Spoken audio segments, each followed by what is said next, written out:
with the next question. Dear children, we are solving exercise 2.5 and this is the question number 7. And all the questions, whatever we have solved till so far, please do the practice of all those questions. And if you are having any doubt, difficulty, you please ask me. And children, if suppose you are new for the video, so you please first subscribe this one, see the other videos, because the concept is entirely interlinked. If you are knowing the previous chapter, previous questions, then only this you can understand. So एक काम जरूर करेंगे बच्चों कि इसके पहले के जो एक्सरसाइजेस मैंने सॉल्व किए हैं उसकी आप अच्छे से प्रैक्टिस कर लोगे. तो जिन बच्चों ने ऑलरेडी देखा है तो उन बच्चों के लिए मैं कहूंगा कि अब हम आगे बढ़ेंगे इस 7th क्वेश्चन से. बच्चों ये जो 7th क्वेश्चन है ये थोड़ा सा डिफरेंट टाइप का है, तो इसे जरा ध्यान से हम समझेंगे. अभी देखो सिचुएशन क्या दे रहे हैं. प्रतीक ट्रेवल्स बाय बोट.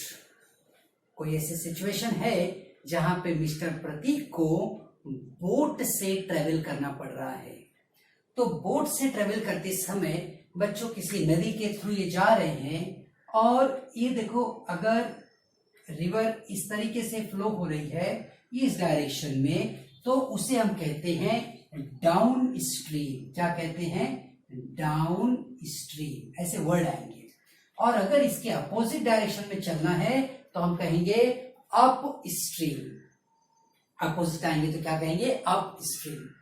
तो बच्चों ये सिचुएशन देखो, पहले यहां पे सिचुएशन कह रही है कि Prateek travels by boat 36 kilometre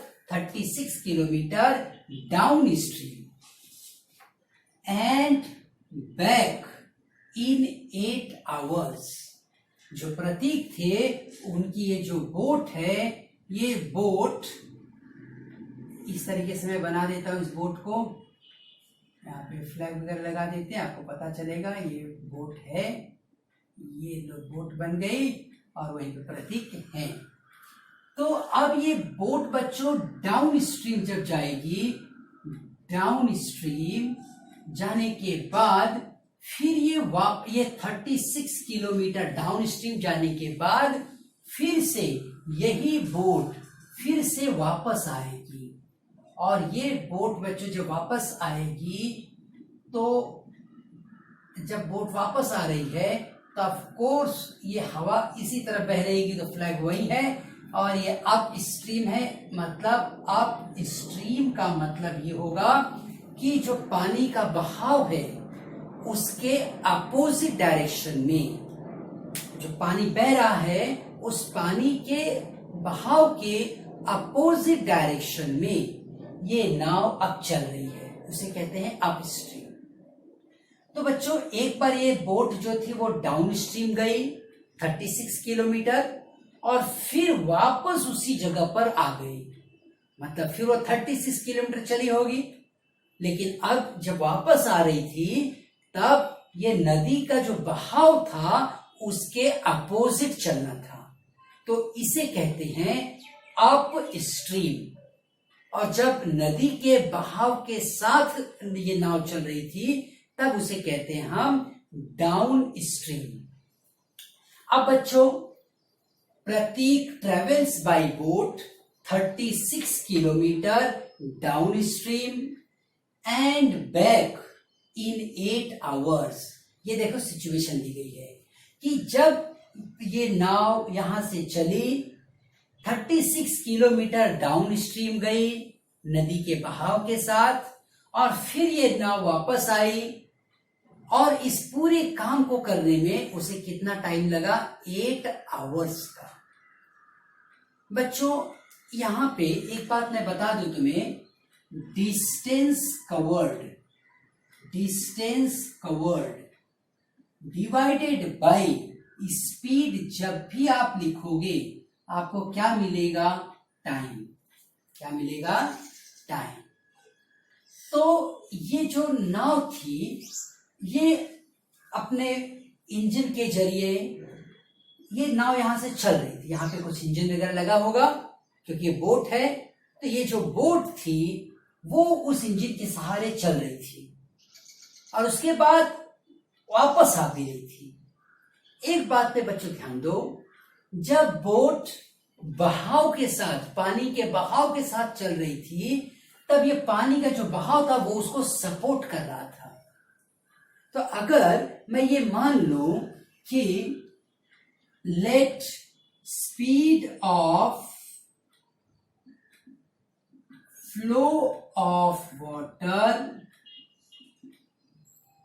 is x kilometre per hour, कोई तो स्पीड होगी ना पानी के बहाव की, तो उसको हमने x मान लिया।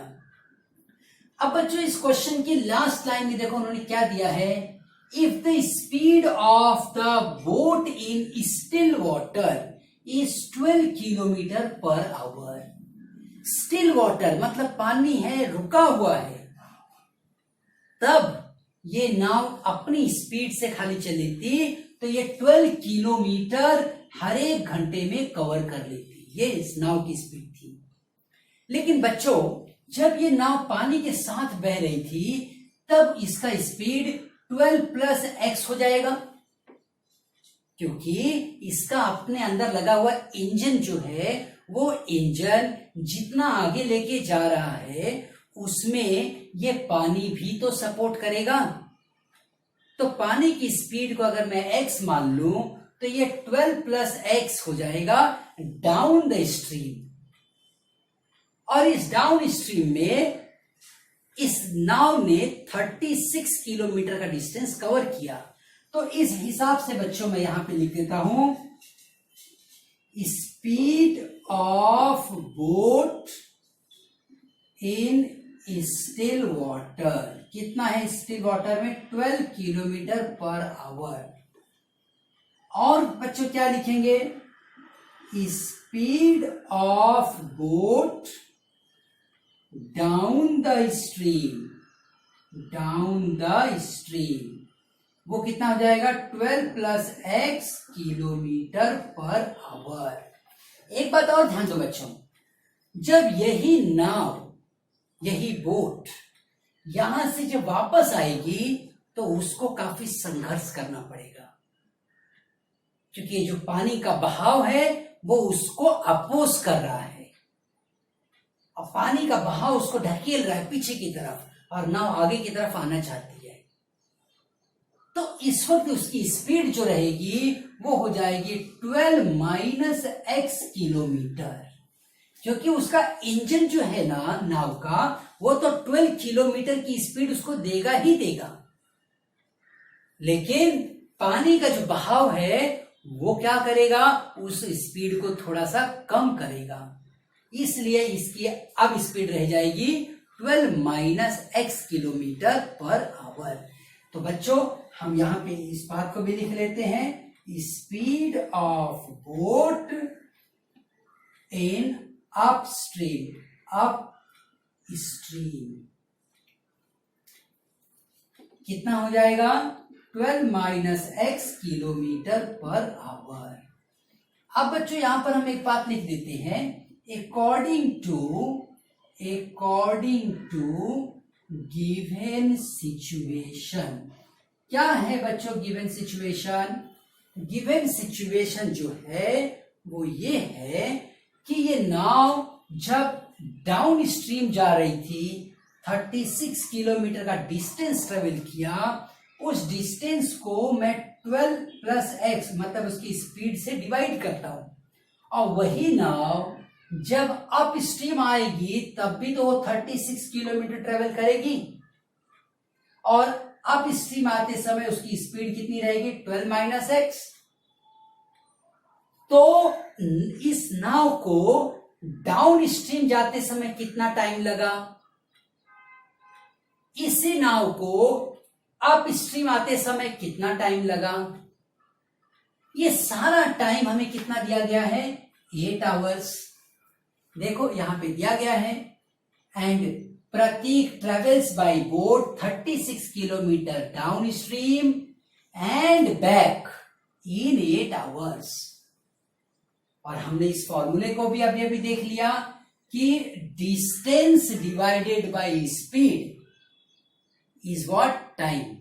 Distance divided by speed is what? Time. तो डिस्टेंस डिवाइडेड बाय स्पीड, ये डिस्टेंस डिवाइडेड बाय स्पीड, तो फॉरवर्ड जर्नी में जितना टाइम लगा प्लस बैकवर्ड जर्नी में जितना टाइम लगा, वो टोटल टाइम हमें कितना दिया गया है? 8 आवर्स। मैं एक लाइन यहां पर और लिख दे रहा हूं तो आपको समझने में आसानी होगी कि time taken in forward journey plus time taken in backward journey, ये सब मिला के हुआ था 8। ये कैसे पता चला? ये हमें दिया गया है कि भाई उस नाव को आगे जाने में और फिर वापस आने में 8 आवर्स का टाइम लगा। तो फॉरवर्ड जर्नी के समय उसने 36 किलोमीटर की दूरी तय की थी और ये थी उसकी स्पीड। तो 36 जो डिस्टेंस था और ये जो स्पीड थी उससे डिवाइड किया तो फॉरवर्ड जर्नी का टाइम पता चला। उसी तरह से बैकवर्ड भी तो उतना ही आया था। तो बैकवर्ड आते समय 36 किलोमीटर ये डिस्टेंस था जो इस नाव ने ट्रेवल किया और बैकवर्ड आते समय उसकी स्पीड रह गई थी खाली 12 माइनस एक्स। तो फिर ये से पता चला बैकवर्ड का टाइम। तो अब इस तरीके से बच्चों इस फॉर्म को में लिख लिया हमने। अब हमें क्या करना है? इसको इक्वेशन के फॉर्म में कन्वर्ट कर लेना है और फिर हम इसे सॉल्व करेंगे। तो मैं यहां पे सॉल्व कर लेता हूं बच्चों, इसको मिटा दो जरा मैं। अब यहां पे मैं लिख देता हूं, ये है हमारे पास 36/12 plus x plus 36/12 minus x equals to 8। ऐसे क्वेश्चन को सॉल्व करते समय बच्चों 36 देखो मैं कॉमन ले सकता हूं ना, यहां से भी और यहां से भी। तो ये बन गया 1/12 प्लस एक्स और ये बन गया 1/12 माइनस एक्स इक्वल्स टू 8। ठीक है। अब यहां पे बच्चों ये क्वेश्चन जो है हमारे पास ये है 8 4। अगर मैं इसको 4 से डिवाइड कर दूं, डिवाइड बाय 4, तो ये हो जाएगा 9 जार। ठीक है ना। 36 को डिवाइड किया 4 से, मतलब दोनों तरफ मैं क्या कर रहा हूं बोलो? डिवाइड कर रहा हूं। किससे डिवाइड कर रहा हूं बच्चों? 4 से। ठीक है ना, 4 से। अब 4 2 जा 8 हो गया, 4 9 जा 36 हो गया। अब इसको हम सॉल्व कर लेते हैं। मैं इस पॉइंट को मिटा दूं।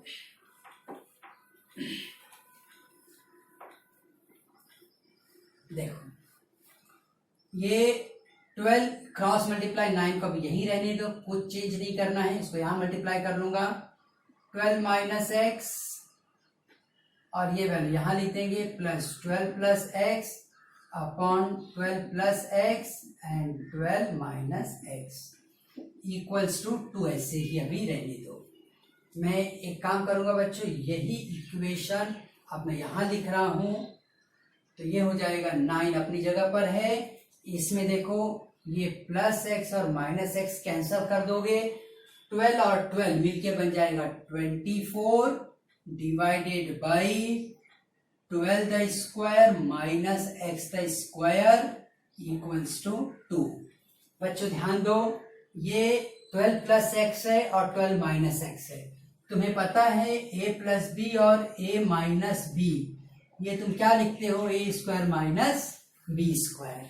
तो उसी तरह से ये भी बन गया 12 का स्क्वायर माइनस एक्स का square equals to 2 divide by 2। दोनों तरफ 2 से डिवाइड कर लिए तो क्या बन जाएगा? देखो 9/2 24/12 का स्क्वायर माइनस एक्स का square 2 divided by 2, 2 and 2 cancel करो, ये 12 से कैंसिल हो गया सॉरी 9 2 जा 18 and 1 108 इक्वल्स टू, ये पूरी वैल्यू मैं यहां ले रहा हूं 12 का स्क्वायर माइनस एक्स का square, 108 equals to 144 minus x का स्क्वायर। अब बच्चों एक्स स्क्वायर इस तरफ ले लो, 144 वहीं पे रखो, 108 उस तरफ लेके जाओ, माइनस 108। देखो मैंने कैसे किया है, ध्यान दो, 108 मैंने इस तरफ शिफ्ट कर दिया, माइनस एक्स स्क्वायर मैंने यहां शिफ्ट किया, now it has become x square 144 minus 108। अब 108 में 38 square value is going to be 36। आप ऐड करके देख लो, एक्स की वैल्यू आ गई बच्चों plus minus 6, but flow of river is always positive, so x value is going to be 6 kilometre per hour, और ये स्पीड रही बच्चों किसकी, रिवर की, 6 kilometre per hour. We are doing the 8th question. Childrens, in this 8th question they are discussing that Pintu takes 6 days more to complete a certain work than the Nishu। मतलब ये question में 2 persons की बात की जा रही है। पिंटू को कोई काम करने में कितना वक्त लग रहा है वो निशु के टर्म्स में बताया जा रहा है।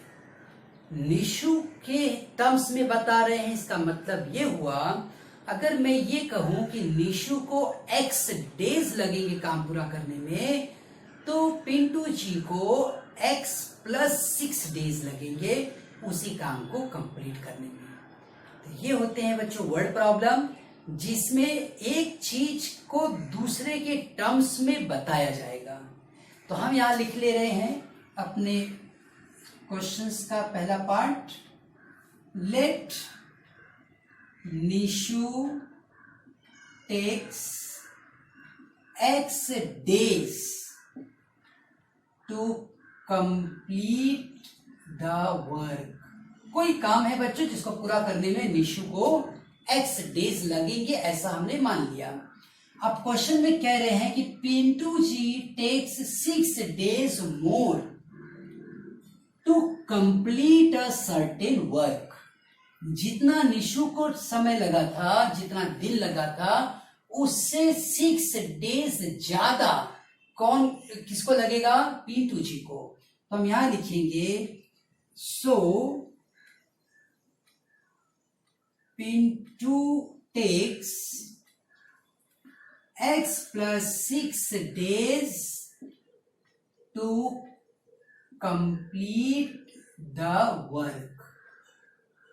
अगर बच्चों को ये काम करने में किसी भी पर्सन को, मान लो कोई एक दूसरा पर्सन है जिसे 10 डेज लग रहे थे, कोई एक काम था उसे करने में उसे कितना दिन लगा, 10 डेज। तो एक दिन में उसने उस काम का 1/10 हिस्सा कंप्लीट किया होगा। फिर से समझो, अगर उस पर्सन ने 10 डेज में उस काम को कंप्लीट किया, 1 2 3 4 5 6 7 8 9 and 10, एवरी डे वो उस काम का 1/10 पार्ट कंप्लीट करता होगा। हर दिन वो जो काम पर कंप्लीट कर रहा था, उस पूरे काम को अगर मैं 10 टुकड़े में डिवाइड कर दूं तो एक टुकड़ा वो एवरी डे कंप्लीट कर रहा था। यही इंपॉर्टेंट बात है जो मैं यहां पे लिखूंगा। So work completed by Nishu every day is 1/x and work completed by Pintu every day is 1/x+6। क्योंकि बच्चों पिंटू को वही काम कंप्लीट करने में x+6 डेज लगते थे, x+6 डेज में उस काम को वो खत्म कर देता था। मतलब एक दिन में वो 1/, इतना पार्ट कंप्लीट करता था। उसी तरह से निशु जी अगर x डेज में उस काम को कंप्लीट करती थी तो एवरी डे वो 1/x इतने हिस्से को कंप्लीट कर देती थी। मतलब एक दिन में वो इतना काम कंप्लीट कर सकती थी। अब बच्चों हम आगे बढ़ेंगे और यहां पे हम देखेंगे कि इस क्वेश्चन में क्या कहा जा रहा है। क्वेश्चन में बोल रहे हैं together they finish the work in 4 days. उस पूरे काम को करने के लिए दोनों जन लग गए। अब निशु एक दिन में 1/x पार्ट कंप्लीट करती थी और जो पिंटू जी थे वो एक दिन में 1/x+6 पार्ट कंप्लीट करते थे एक दिन में। अब ये दोनों जन एक दिन में इतना काम करते थे तो इन दोनों का एफर्ट जब मिलाया गया तो इन दोनों ने इस पूरे काम को कंप्लीट करने में 4 डेज में काम कंप्लीट कर दिया। मतलब इस पूरे को अगर मैं प्लस कर लूं तो ये 4 डेज में उस काम को कंप्लीट कर चुके थे। ये लिखने का एक तरीका हुआ। अब मैं फिर से बोल रहा हूं बच्चों,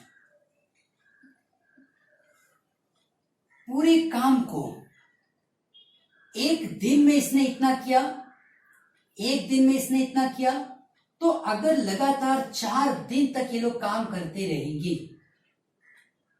4 डेज में इसको मल्टीप्लाई करोगे तो इतना पार्ट हो जाएगा। उसी तरीके से यहां मल्टीप्लाई होगा तो इतना पार्ट होगा और उस दिन ये पूरा का पूरा काम कंप्लीट हो जाएगा।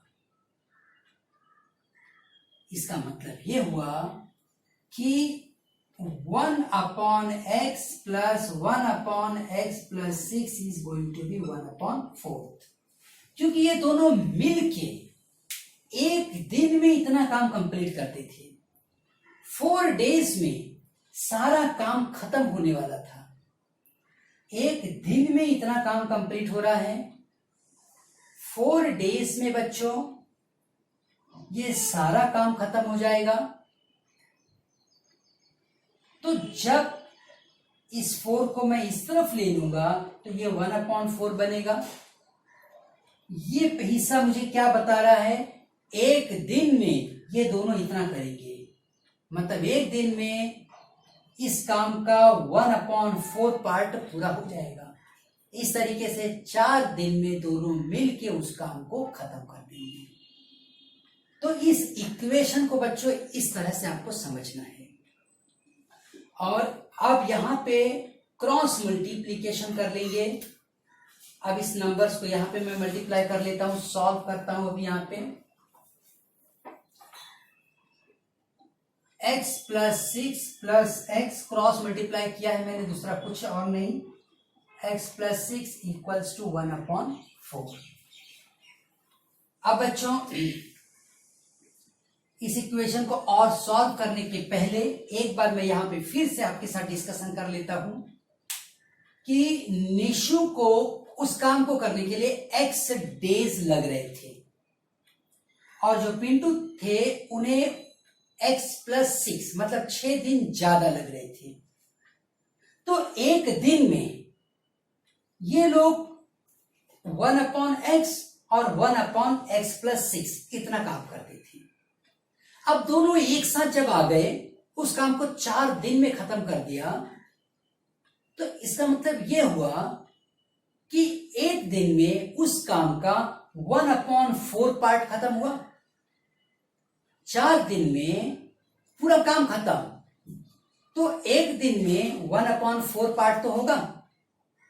एक दिन में ये जितना करता था, ये जितना करती थी, दोनों प्लस करेंगे तो एक दिन में इन लोगों का कंबाइंड एफर्ट मालूम पड़ेगा। टुगेदर एक दिन में इतना काम होगा। और कहा जा रहा है कि भाई 4 दिन में उस काम को दोनों मिलके खत्म करेंगे। मतलब एक दिन में उस काम का 1/4 पार्ट तो पूरा हो जाएगा। बहुत सिंपल सा लॉजिक है। अगर कोई काम 4 डेज में पूरा होगा, 4 डेज में, तो एक दिन में उसका एक हिस्सा तो पूरा हो जाएगा ना। एक दिन में इतना तो पूरा होगा ही ना बच्चों। इसलिए एक दिन में 1/4 पार्ट पूरा हो रहा है। एक दिन में निशु कितना काम करती थी? 1/x। एक दिन में पिंटू कितना काम करते थे? x+6।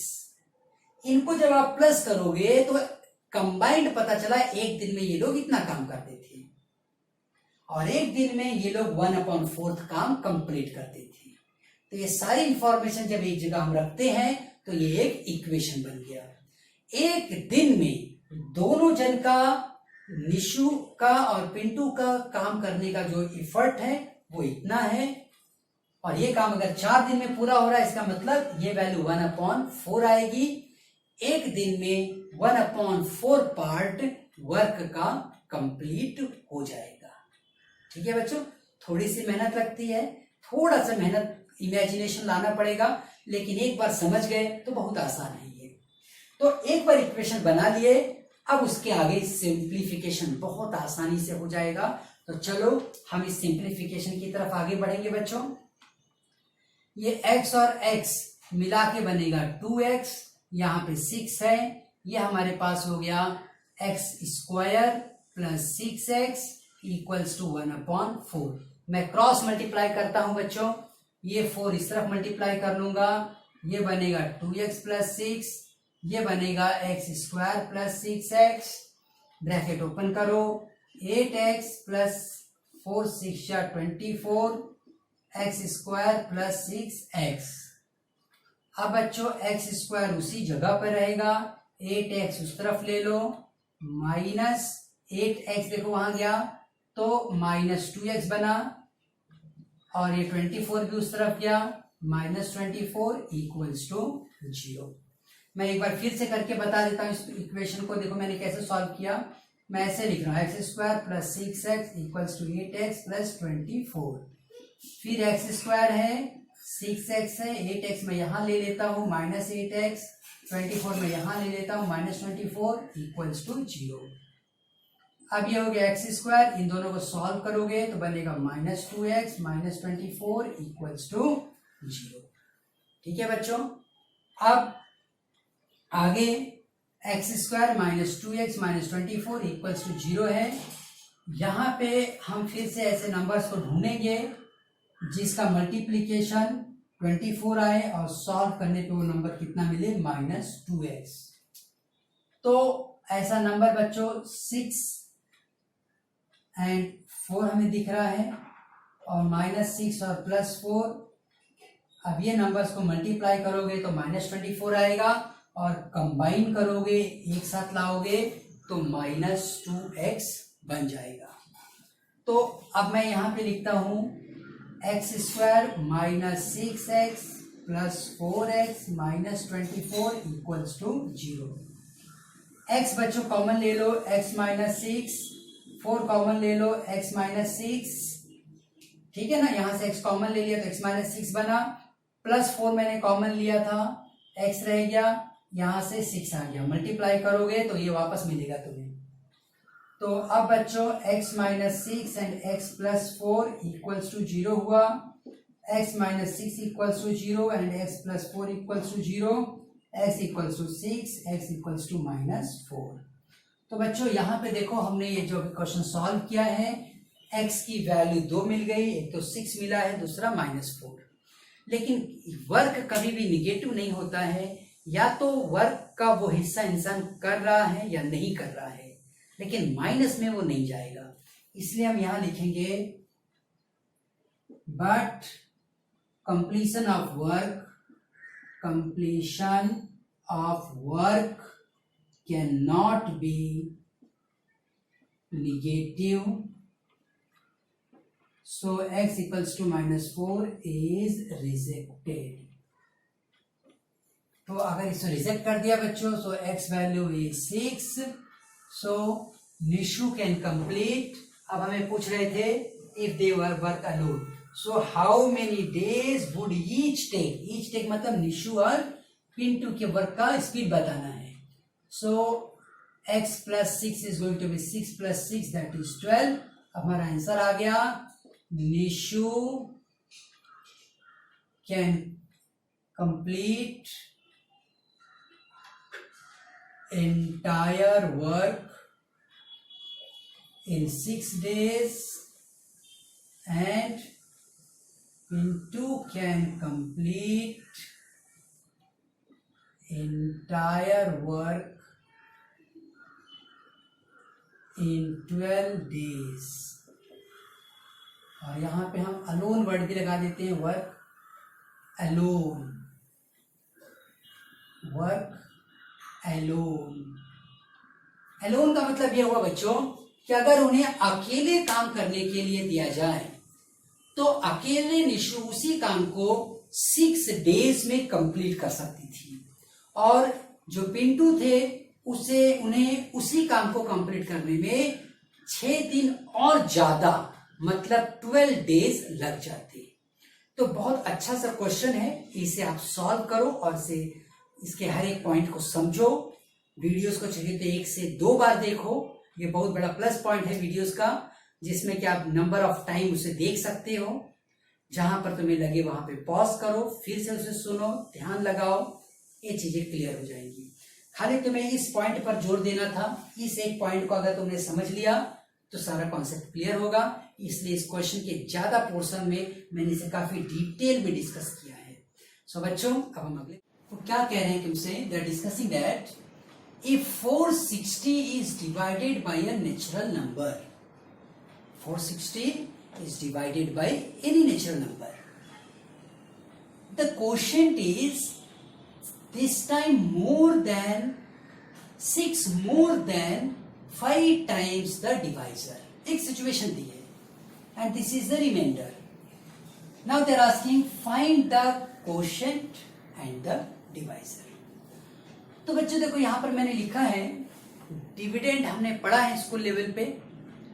Dividend equals to divisor into quotient plus what reminder. ये कुछ इस तरीके से रहता है जैसे हमने 9 डिवाइड किया 2 से, 2 4 जा 8 आ गया, 1 आया, तो 9 क्या हो जाएगा 2 इंटू 4 प्लस 1. सो 9 क्या है बच्चों, डिविडेंड है, डिवाइजर ये है 2, क्वोशिएंट 4 है और रिमाइंडर 1. तो इस फॉर्मेट में हमें क्वेश्चन भी दिया गया है. यहां पे वो ये बता रहे हैं कि 460 is the dividend, 460 is divided by a natural number. वो नेचुरल नंबर को डिस्क्लोज नहीं कर रहे हैं. तो जो अननोन है वो क्या है यहाँ पे, ये नेचुरल नंबर जिससे हम डिवाइड करने जा रहे हैं.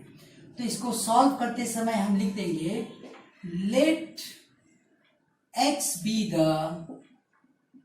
natural number which is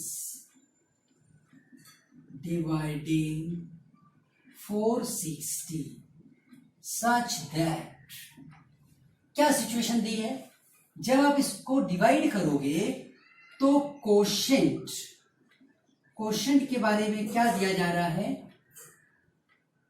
quotient is 6 more than 5 times the divisor.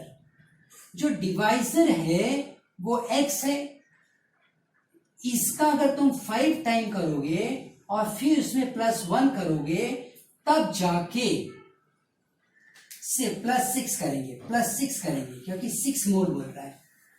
फिर से समझो, 460 is divided by natural number. कोई नेचुरल नंबर से हमने 460 को डिवाइड किया, 460 को किसी नेचुरल नंबर मान लो x से डिवाइड किया. जब हम इसे x से डिवाइड करेंगे तो ये जो क्वोशिएंट आएगा वो क्वोशिएंट होगा 5 टाइम्स द डिवाइजर, और उसमें क्या प्लस करना है 6। तो ये है the quotient is 6 more than 5 times the divisor. The quotient is 6 more than 5 times the divisor. ये जो डिवाइजर है उसका 5 टाइम ज्यादा है। तो बच्चों यहां पे क्वेश्चन जो है वो 5x + 6 हो गया। अब रिमाइंडर उसने हमें ऑलरेडी दिया हुआ है। क्या रिमाइंडर दिया है बता मुझे? And reminder is 1। रिमाइंडर कितना है? 1 है। अब यहां पे कहा जा रहा है कि find the quotient and the divisor. So जो कोशेंट है हम यहां पे फिर लिख देते हैं उसी फॉर्मेट में, dividend equals to divisor into quotient plus reminder. तो बच्चों जो डिवाइजर है वो हमने x मान लिया था, डिविडेंड हमें ऑलरेडी 460 दिया गया है, कोशेंट हमने यहां भी फाइंड आउट किया वो कितना है 5x + 6 है, और रिमाइंडर हमें ऑलरेडी 1 दिया गया है। तो अब काफी आसान हो गया इस क्वेश्चन को सॉल्व करना। 460 x मल्टीप्लाई करोगे तो 5x² + 6x + 1। अब इस पूरे क्वेश्चन को बच्चों हम कैसे सॉल्व करेंगे? देखो 5x² + 6x, 460 बच्चों इस तरफ आ गया तो -459 = 0। ये जो भी वैल्यू अपनी पोजीशन बदल रही है वो माइनस हो जाएगी। तो 460 इस तरफ गया, -460 बना, ये 1 उसमें से हट जाएगा तो बचेगा 459। तो अब बच्चों हमें 459, 5 ऐसा कोई कॉमन नंबर तो नहीं है जिसे हम यहाँ पे सबको डिवाइड कर सके। तो हम एक काम करेंगे, 459 के फैक्टर्स को पहले ढूंढ लेते हैं। तो तुम अगर देखो ऐसे काउंट करो, 4 and 5 9, 9 और 9 18, मतलब ये 3 से डिविजिबल है। सो 3 × 1 = 3, 3 × 5 = 15, 3 × 3 = 9, 3 × 5 = 15, 3 × 1 = 3। अब बच्चों ये नंबर अभी भी 3 से डिविजिबल रहेगा। 3 का डिविजिबिलिटी रूल क्या है बताओ मुझे? डिजिट्स को प्लस करके देखो। जैसे मैं इसको प्लस करूंगा, 5 + 1 6 आएगा ना 3 के टेबल में, तो 51 भी आएगा। सो 3 × 1 = 3, 2 आ गया, 3 × 7 = 21। अब खाली 17 बचा, ये 1 हुआ। बच्चों इसका मुझे क्या फायदा मिलेगा वो देखो। हमारे पास देखो एक ऐसा नंबर ढूंढना था जो 459 × 5x² होना चाहिए, और उसको कंबाइन करने पे कितना आना चाहिए 6x। तो इतना बड़ा नंबर था तो 459 इसका और इसका मल्टीप्लीकेशन यहां रहता है, ठीक है ना। इन दोनों नंबर्स को मल्टीप्लाई करने पे जो आया वो हम ऊपर लिख रहे हैं, और उस नंबर को कंबाइन करने पे हमें ये मिलना चाहिए। तो मुझे ऐसे 2 नंबर ढूंढ लेने हैं। ये 2 नंबर्स को जब मैं मल्टीप्लाई करूंगा तो मुझे इनका मल्टीपल मिलना चाहिए, मतलब ये नंबर मिलना चाहिए, और जब मैं इन नंबर्स को कंबाइन करूंगा तो मुझे ये मिलना चाहिए, और ये नंबर मेरे पास माइनस में आना चाहिए। अब देखो मैं यहाँ पे लिख देता हूँ 459 × 5। इसको अगर मैं स्प्लिट करके लिखूंगा बच्चों तो ये बनेगा 3 × 3 × 3 × 17 × 5। अब तुम्हारे लिए देखो बहुत आसान है, इसमें से 2 नंबर्स के ग्रुप बना लो जिसका डिफरेंस 6 आना चाहिए। तो यहां पे तुम्हें थोड़ी मेहनत करनी ही पड़ेगी। 3 × 3 = 9 and 9 × 5 = 45, 7 × 3 = 51 and 45।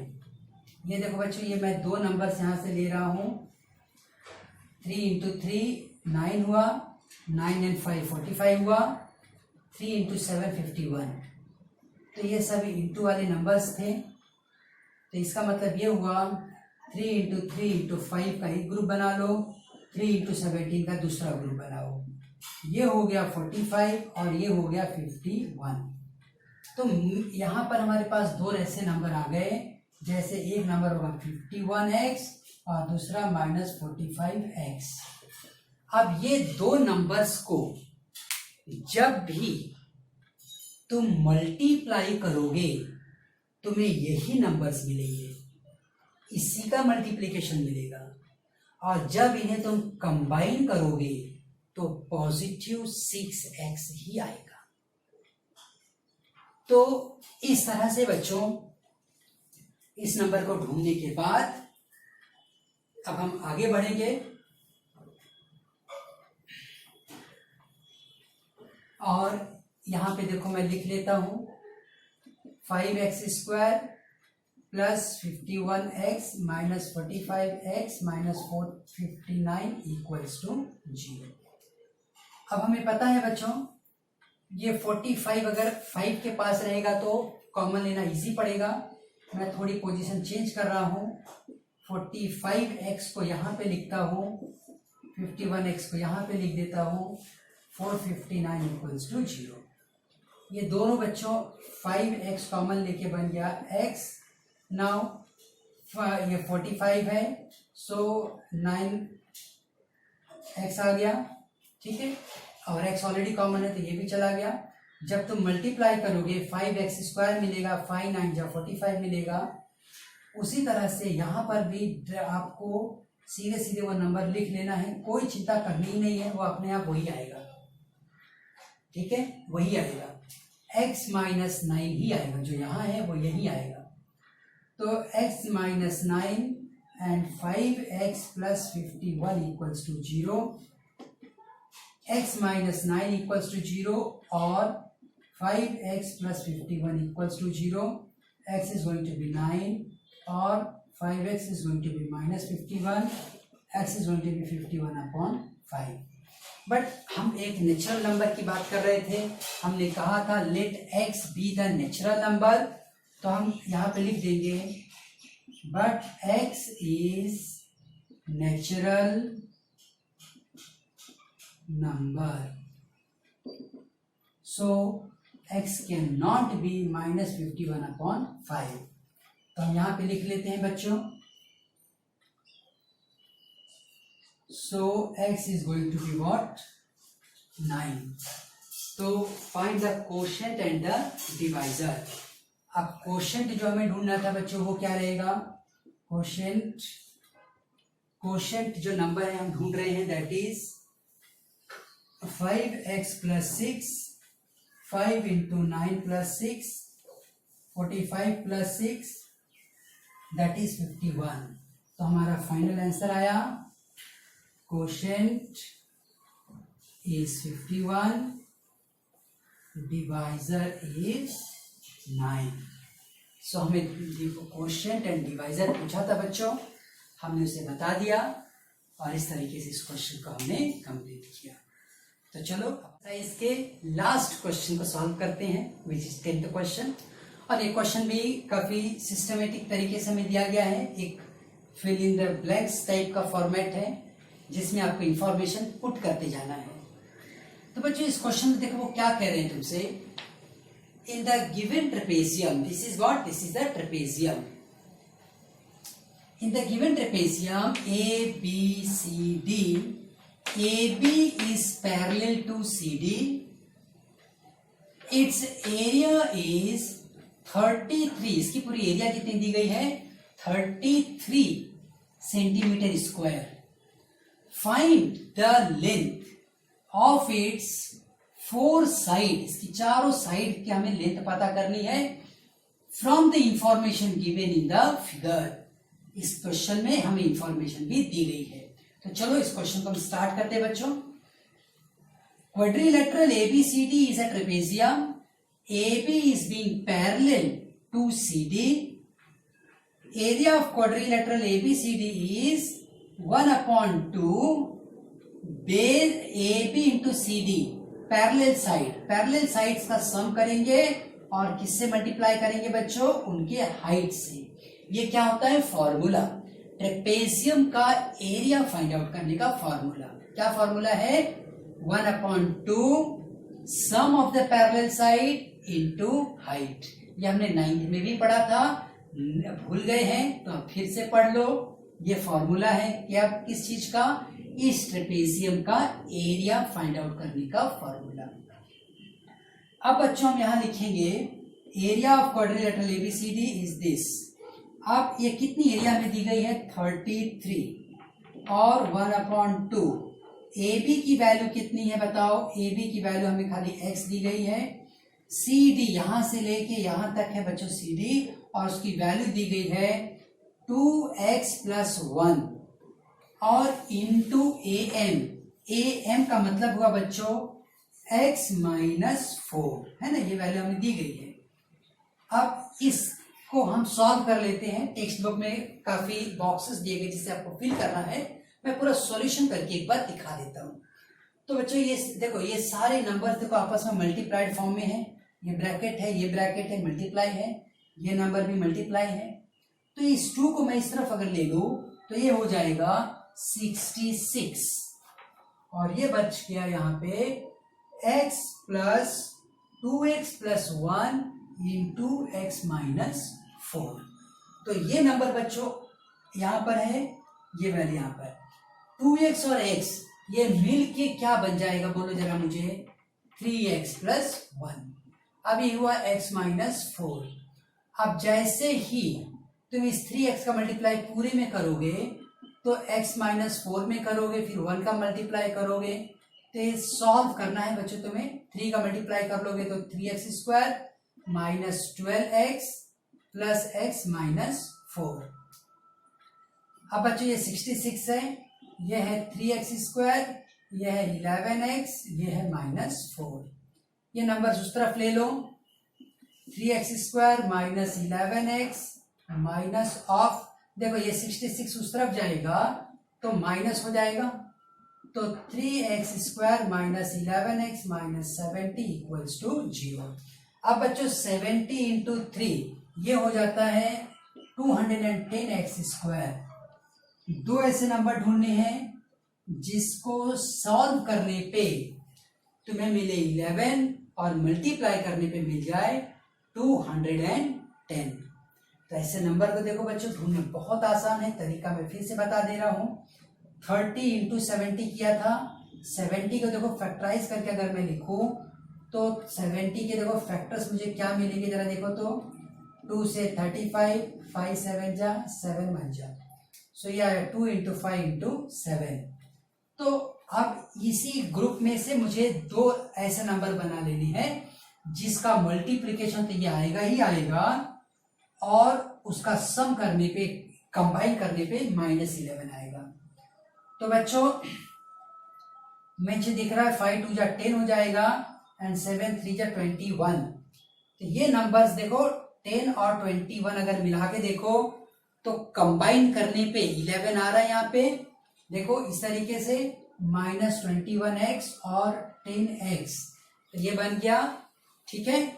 तो ये कैसा नंबर मिला जो हमारे रिक्वायरमेंट को पूरा कर रहा है। तो अब आगे बढ़ेंगे बच्चों, हम यहाँ पे लिखेंगे 3x² - 21x + 10x - 70 = 0। 3x common लिया, x - 7 + 10 कॉमन लिया, x - 7, x - 7 एंड 3x + 10। अब बच्चों x - 7 0 है या 3x + 10 0 है, तो x is what 7, 3x = -10, x = -10/3। But length can not B negative, length कभी भी निगेटिव नहीं हो सकती है, इसलिए हम यहां पर लिख देते हैं but length can not B negative, so x = -10/3 is rejected. and so x value is what 7. x value 7 हुआ बच्चों, तो लेंथ ए बी हमें मिल गया, कितना मिला 7. अब हमें लेंथ बी सी पता करना है. लेंथ बी सी कितना है बच्चों, x minus 2 that is 7 minus 2 which is 5. अब उसी तरह से बच्चों मुझे लेंथ सी डी पता करना है. लेंथ सी डी की वैल्यू कितनी आ रही है 2x plus 1 which is 2 into 7 plus 1 that is 14 plus 1 coming out as 15. उसी तरीके से बच्चों AD और BC ये दोनों सेम थे, इसलिए length AD equals to length BC, इसलिए दोनों का लेंथ क्या हुआ 5. तो हमारा फाइनल आंसर रहा AB is 7, BC is 5, AD is 5 and BC is 15. और ये सब कुछ हम सेंटीमीटर में लिखेंगे बच्चों. जितनी भी लेंथ आप लिख रहे हो फाइनल वैल्यू, तो उसे सेंटीमीटर में ही बता दो. ठीक है, तो इस तरह से हमने इसका कंप्लीट किया. और मैं चाहूंगा बच्चों कि सब क्वेश्चंस की खूब अच्छे से आप प्रैक्टिस करना. आप घर पे हो, ये प्लस पॉइंट भी है कि इस टाइम का आप अपनी स्टडी के लिए खूब जोर लगा के यूज करो और बेस्ट रिजल्ट लेकर आओ. So all the best for your studies बच्चों. फिर मैं मिलूंगा अगले वीडियो में. वहां पर हम लोग ज्योमेट्री से स्टार्ट करेंगे. हमने अब तक अलजेब्रा का 2 चैप्टर खत्म कर दिया है, ज्योमेट्री का 1 चैप्टर खत्म किया है. अब मैं अगले वीडियो में ज्योमेट्री के दूसरे चैप्टर से स्टार्ट करूंगा. अगर आपने उसे अभी तक देखा नहीं है तो लिंक पर जाओगे, जो ऊपर लिखा हुआ है GS क्लासेस मुंबई, यूट्यूब पर वही आप टाइप करो, आपको सारे डिटेल्स मिलेंगे बच्चों. और चैप्टर्स के नाम भी डालोगे सर्च में, वो आपको मिल जाएंगे. अगर फिर भी कोई तकलीफ आती है आप मुझे व्हाट्सएप करो, मैं आपको सपोर्ट करूंगा. सो